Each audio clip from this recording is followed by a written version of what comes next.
हरे कृष्ण दोस्तों, आज की वीडियो में आपका स्वागत है। ऐसा बहुत बार होता है कि हम आलसी बने रहते हैं और सोचते हैं कि हमारे किस्मत में जो भी है भगवान हमें देंगे, और जब हमें दुख मिलता है तो हम भगवान को ही दोष देते हैं। लेकिन हम यह नहीं सोचते कि यह हमारे कर्मों का फल है।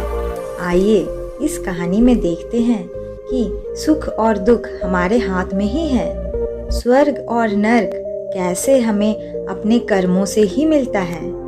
एक बार एक बुजुर्ग महिला की मृत्यु हो गई। यमराज उसे लेने आए।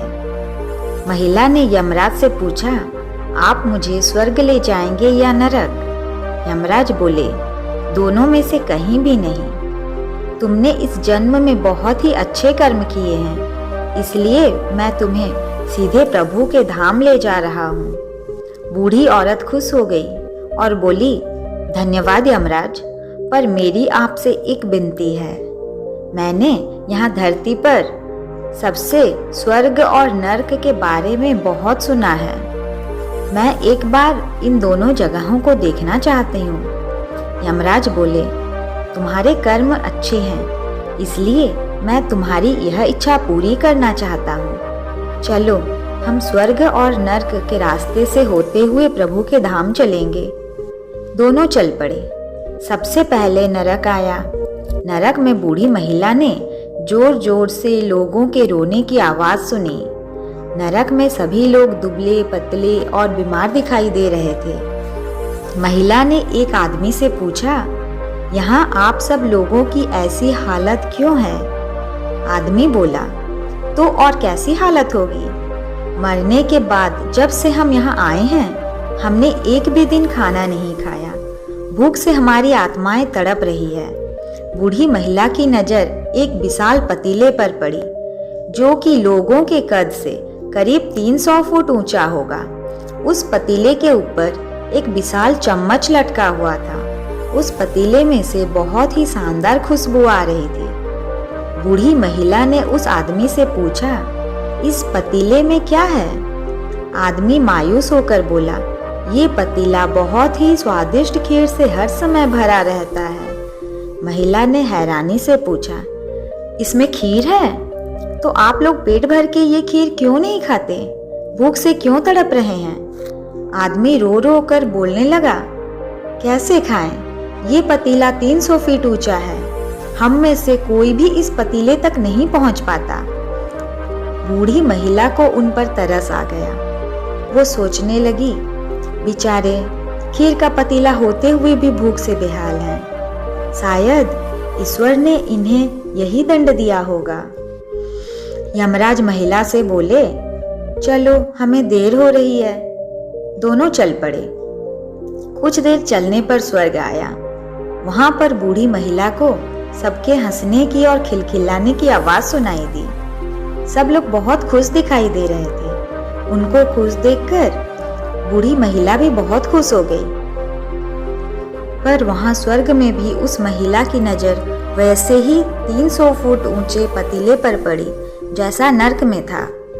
उसके ऊपर भी वैसा ही चम्मच लटका हुआ था। बूढ़ी औरत ने वहां लोगों से पूछा, इस पतीले में क्या है? स्वर्ग के लोग बोले, इसमें बहुत ही स्वादिष्ट खीर है। वह महिला हैरान हो गई। उनसे बोली, पर यह पतीला तो 300 फीट ऊंचा है। आप लोग तो इस तक पहुंच ही नहीं पाते होंगे। उस हिसाब से तो आप लोगों को खाना नहीं मिलता होगा। आप लोग भूख से बेहाल होंगे। पर मुझे तो आप सब इतने खुश लग रहे हैं, ऐसा कैसे? लोग बोले, हम तो सभी लोग इस पतीले में से पेट भर कर खीर खाते हैं। महिला बोली, पर कैसे? पतीला तो बहुत ऊंचा है। लोग बोले, तो क्या हो गया? पतीला ऊंचा है तो यहाँ पर कितने सारे पेड़ हैं। ईश्वर ने ये पेड़ पौधे, नदी, झरने हम मनुष्यों के उपयोग के लिए तो बनाया है। हमने इन पेड़ों की लकड़ी ली, उनको काटा, फिर लकड़ियों के टुकड़ों को जोड़ के विशाल सीढ़ी का निर्माण किया।